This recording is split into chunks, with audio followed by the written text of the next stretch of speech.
¿Qué tal? ¿Cómo les va? Muy buenos días, muy buenas tardes, muy buenas noches. Qué lindo es trabajar con el sol de frente en Filosofía de la Cocina. Y el viento. Y el viento. Que no nos abandona. Pero, yo quiero primero contarles algo. En principio, estamos grabando nosotros en la plaza central de Luján. Estamos grabando en un lugar que es bellísimo, es como una especie de bosque de Palermo en el corazón de Luján. Digamos que estamos, para ubicarnos geográficamente, estamos casi a la salida de Luján, a metros de lo que sería la autopista para poder retomar, autopista de oeste para volver hacia Capital Federal. Y estamos aproximadamente a unas 8 o 10 cuadras del centro del corazón de Luján, de lo que es la Basílica y también, por supuesto, se ve la cúpula de la Basílica. La cúpula de la Basílica y además el tema de la municipalidad. Para más o menos contarle a la gente dónde estamos nosotros con la profesora Gabriela Insúa. Profe, ¿cómo te va? ¿Qué tal? ¿Cómo están? ¿Cómo estás? Vos tenés que decir buenos días, buenas tardes, buenas noches, sí, ya lo iba a decir. A vos te digo buenos días, buenas tardes. Bueno. ¿Vos estás bien? ¿Todo en orden? Todo en orden, por suerte todo en orden. Bueno, lo único que me mata el sol de frente, pero ¿qué le vamos a hacer? Esto es como cuando vos manejas con el auto, ¿viste? Sí, y tenés el sol de frente, es complicado, pero para la luz y para lo que estamos haciendo nosotros viene muy bien. Señoras y señores, este es el programa número 13 de Filosofía en la Cocina. Estuvimos la semana pasada hablando de San Agustín, pero alguien me dijo, Marce, mirá, no podés hablar de San Agustín si no hablas de quién. De Santo Tomás de Aquino, por supuesto. Y hoy, nuestro invitado especial que trae la profesora Gabriela Insúa es, entonces... Santo Tomás de Aquino. Muy bien. Una breve reseña, profe, entonces, de Santo Tomás. Sí, primero hacemos la reseña y luego pasamos a la receta. Sí, una breve reseña. ¿Quién fue este tipo? Santo Tomás de Aquino fue muy importante para el pensamiento cristiano. ¿Por qué? Porque él, toma Aristóteles. Ajá. Y yo te contaba que Aristóteles, fuera de cámara, Aristóteles justamente no fue difundido de la misma manera como se difundieron las ideas platónicas en Europa. Ajá. Entonces, Santo Tomás de Aquino, también llamado el Doctor Angélico, nació en el año 1225 en Roca Seca, Reino de Sicilia, y muere en la abadía de Fossanova el 7 de marzo de 1274. Sí, lo que hacemos con filosofía o en la cocina es viajar. Sí, Estuvimos la semana pasada en África con San Agustín. Bueno, ahora vamos para Italia. A Italia, correcto. Y una de las cosas que quiero decir antes de pasar a la receta y luego hacer reseña de su pensamiento, en esto que yo te acabo de decir, es que él hizo voto por la opción por la pobreza. Ajá. Entonces él entra a la orden de los dominicos, pero tuvo mucha contra por parte de sus padres, porque él viene de familia noble y no querían que él entrara a esta orden que justamente tenía que ver con la orden de los dominicos, que era la opción por la pobreza. O sea, entonces lo encierran a San Agustín. Esto es una notita así de chusmerío. De color. Sí. Lo encierran y él finalmente lo viene a buscar alguien de la orden dominica, y entonces hace todo un trenzado con sábanas. Una operación. Para poder, trepar y poder salir de su casa, porque estaba encerrado, porque los padres no le permitían ingresar a esta orden. Y finalmente, ¿qué hace? Entra a la orden de los dominicos. Vale decir, en el idioma nuestro, de entre casa, que el tipo se escapó de la casa para hacer lo que quería. Exactamente. Se escapó de la casa para hacer lo que, como vos bien decís, lo que quería, que era cumplir su misión, que era entrar a la orden de los dominicos, porque él se sentía representado en esta orden. O sea que Santo Tomás era un muchacho de familia acomodada, digamos. Noble. Un tipo que, se volcó a la pobreza, eso no gustó en la casa y el tipo se escapó. Exactamente. Ajá, bueno, después se lo va a conocer más adelante con algo que vamos a desarrollar pasado lo que tiene que ver con el sector gastronómico que tenemos para Exacto. Hoy. Bueno, el sector gastronómico está totalmente vinculado con esto que estamos hablando. ¿Por qué, profe? Bueno, porque hoy cocinamos, hoy cociné, traje me dejaste afuera. Un pan de avena, y sí, porque lamentablemente no colaboraste en nada vos hoy. Bueno, entonces, un pan de avena, y ahora vamos a ver por qué el pan. El pan, yo lo vengo presentando, ¿no? Porque el pan representa a los sectores de clase baja, a los pobres. Sí. Y te cuento que el pan que se consumía era el pan de avena, el pan de centeno, El alforfón, Ujú. que ahora te voy a decir lo que es el alforfón, es Déjame lo que que te hoy... pregunte, ¿qué es el alforfón? El pan de alforfón es el pan de trigo sarraceno. Ajá, El trigo sarraceno, vos sabés que no es un cereal, sí. es una planta que da una Correcto. semilla y la planta que da esta semilla es una semilla oscura Ujú. y que vos sabés que bueno, es originaria del Asia Central y entró a Europa y esta llamada semilla, trigo sarraceno, en realidad no es cereal y es apto para celíacos, porque yo traje el pan de avena y la avena no es óptima, o sea, no la pueden consumir los celíacos, salvo que es una avena especial que venden, que sí pueden, pero tiene que ser esa avena, ¿sí? Y bueno, el pan ocupó el 70% de la dieta del pueblo en la Edad Media. Déjame que refuerce ese dato, atención. En la Edad Media, el 70% de la dieta de lo que era la población era pan. Exacto, a diferencia de las clases altas que consumían, Ujú. o sea, consumían carnes, consumían frutas, verduras. Bueno, la clase baja era el 70% de su dieta era el pan y consumían verduras, frutas, entre cuales eran los limones, las naranjas amargas, los higos y las uvas. Y dentro de lo que eran las verduras, las coles, la remolacha, el ajo, la cebolla, bueno, también legumbres como habíamos visto la semana pasada con la dieta hablando de San Agustín, Sí. y la bebida, que es muy importante, la bebida era el vino, la cerveza y la sidra. Y el tema era por qué no consumían agua en la Edad Media. Bueno, porque el agua era una fuente altamente contaminada y muchas pestes que ocurrieron en la Edad Media eran producto de la ingesta del agua. Bueno, hace un punto ahí. Atención, no sé si anotaron. Cerveza había en la época. Sí. Atención Bueno, con también eso, estaba el pan de cebada. Pan de cebada. Sí. Ya había cerveza en esa época. Sí. Estamos hablando del 1200. Y además había vino. Si uno sigue desde Egipto, desde aquellos pueblos, el vino siempre Sí, presente. pero mirá qué cosa que el vino también lo consumían las clases bajas. Sí. Entonces, bueno, lo que te quiero decir es que hay un dato de color importante. El consumo por persona del pan diario era entre 1 kilo y 1,5 kilos. Ujú. Esto hace que, bueno, vos sabés que la Edad Media se caracterizó por la formación de los gremios. Sí. Que el gremio de panaderos proliferara y fuera tan importante, porque ahí empiezan a cocer el pan dentro de los hornos y luego se extiende a las casas de familia los hornos para poder hacer el pan. ¿Sí? Bueno, Atención si con vos- otro dato más, el gremio de panaderos en aquella época. Muy importante, muy Muy importante bien. la Edad Media. Bueno, entonces si vos me permitís voy a leer los ingredientes, porque no me acuerdo todo. Yo lo hice, pero de ojito, ¿viste? Lo vamos a leer y después, como hacemos siempre, vamos a mostrar el producto final de la profesora. Exactamente, Gabriela. y Dale. luego del pensamiento de San Agustín. Sí, claro. Bueno, No, de Santo Tomás. De Santo Tomás, perdón. Santo Tomás. Perdón.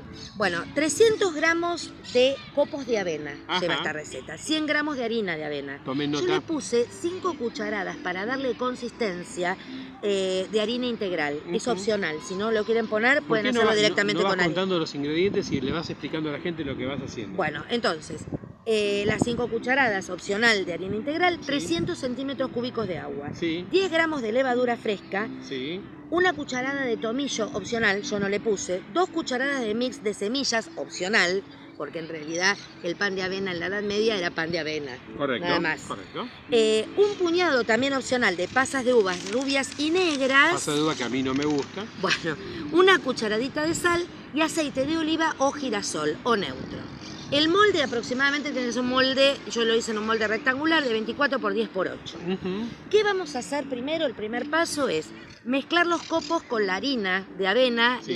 las 5 cucharadas de harina integral y las semillas, las pasas y la sal. En un segundo paso disolvemos la levadura fresca en un poco de agua tibia Ujú. y la incorporamos al resto del agua. En un tercer paso agregamos a la mezcla el agua de a poco mientras vamos revolviendo para integrar. Y el cuarto paso tiene que quedar una masa como si fuera una papilla. Luego, Es muy espeso. Como una papilla, no sé si... Sí, no es ni líquido ni espeso. Como un puré. O sea, una papilla, Marcelo. Sí, correcto. O sea, tirás, Vale. levantás la cuchara y cae así sola. Sí. ¿Sí? Luego untamos el molde con aceite e incorporamos la mezcla y la emparejamos, espolvoreando también con otro poquito por arriba de mix de semillas para decorar.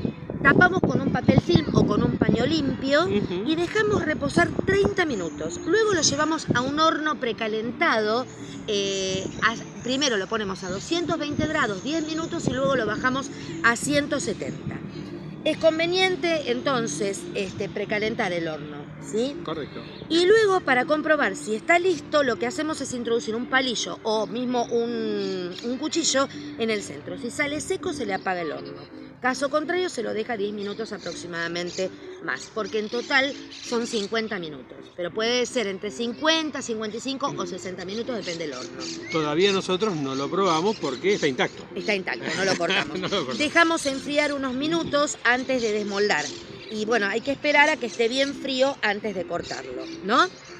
Bueno, ahora si vos me permitís, vamos a pasar directamente al pensamiento de San Agustín, ¿no? Porque para eso nos trajo también... La pregunta que yo te hago siempre es, ¿por qué la relevancia de Santo Tomás estamos hablando, no San Agustín? ¿Qué te dije, San Agustín? Sí. Sí, porque a mí me pasa lo mismo cuando hablo de Platón y de Aristóteles. A Aristóteles le digo Platón y a Platón le digo Aristóteles. Así que bueno, Santo Tomás de Aquino. ¿Por qué yo en la universidad? ¿Por qué todo el mundo... hasta el día de hoy es tan importante Santo Tomás de Aquino? Bueno, yo te lo dije hace un ratito, pero bueno, te lo díselo repito. a la audiencia, Les digo otra vez, porque en realidad es un autor aristotélico. Es decir, toma Aristóteles. Y Aristóteles no tuvo la difusión en Europa que tuvo Platón. Es Averroes quien lo va a, digamos, a expandir en Europa. Averroes, que nosotros hablamos cuando hablamos de filosofía islámica, justamente era árabe. ¿Y cuál es la importancia? En el año 784, en Bagdad, se inaugura una casa que se llama la Casa de la Sabiduría. En esa casa aparecían todos los escritos en sirio y en griego y fueron traducidos al Islam.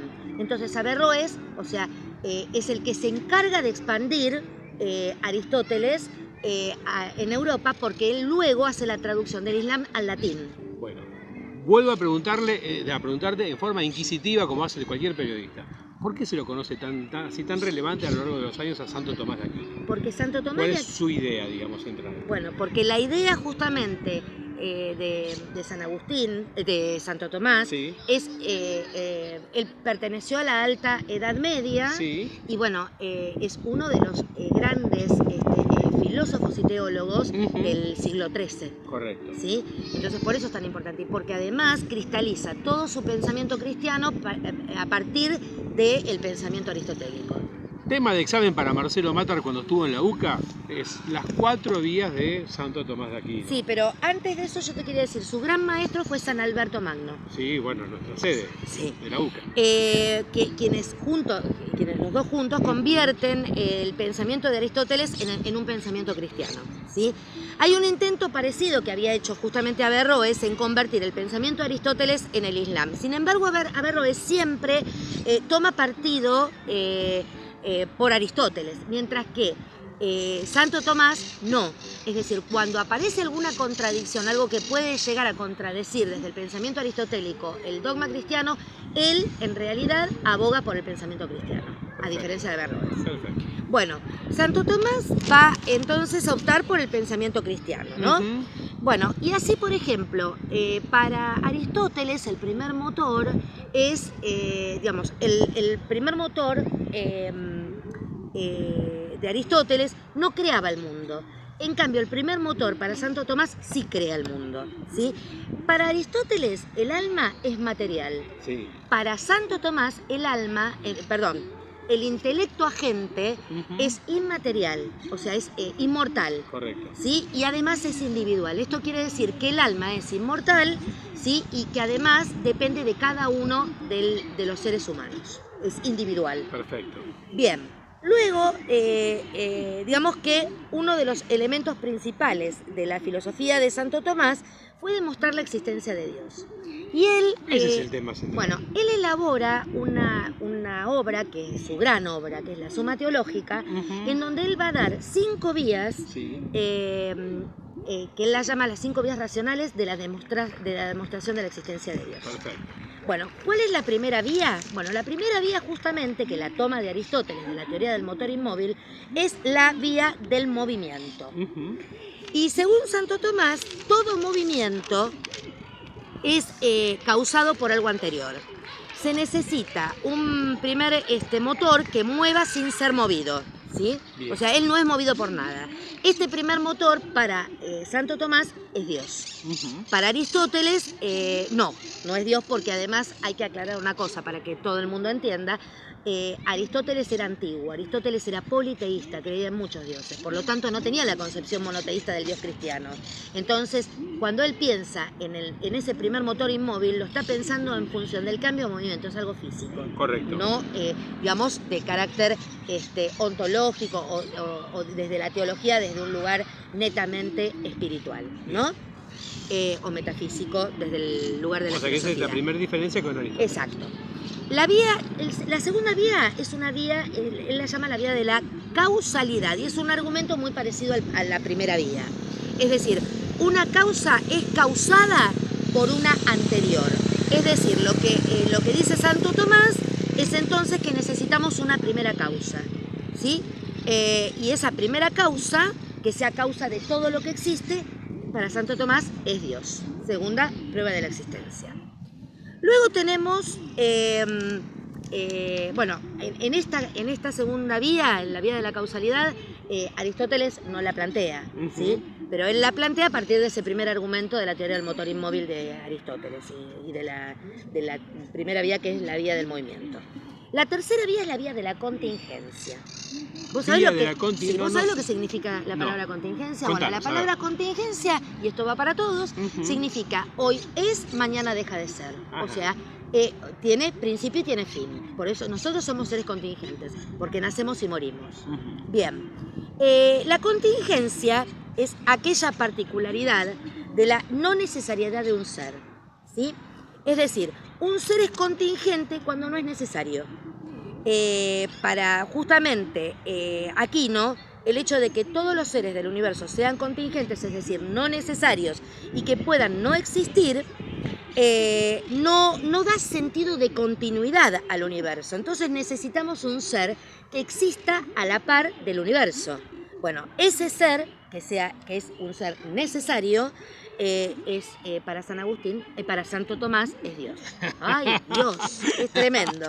Bueno, la cuarta vía. Sí, ahora déjame, porque este es uno de los puntos fundamentales de Santo Tomás. Como todos morimos, sí o sí tiene que haber algo que le dé continuidad a ese universo. Al universo. Si no, ¿cómo se explica que sea generación tras generación si no hay algo que lo empuja y le da esa necesidad de continuidad? Y esa es la presencia de Dios. Exacto. Es la tercera vía. No, la existencia de Dios, porque estas son las vías que demuestran la existencia racional de Dios. Claro. La cuarta vía es la vía de los grados de la perfección. A ver. Y para Santo Tomás de Aquino, todos los objetos que existen son más o menos perfectos. Son más o menos perfectos. Bueno, digamos que tienen una perfección más o menos relativa, entonces. Entonces, ¿qué dice Santo Tomás de Aquino? Que necesitamos una perfección absoluta, y esa perfección absoluta es Dios, ¿sí? Y estamos en la cuarta vía. En la cuarta, y ya pasamos a la quinta, Marcelo. Bien. La quinta vía, que es la vía del orden del universo. Tanto para Aristóteles como para Santo Tomás, existe un orden en el universo, ¿sí? Recordemos que Aristóteles habla de una causa final.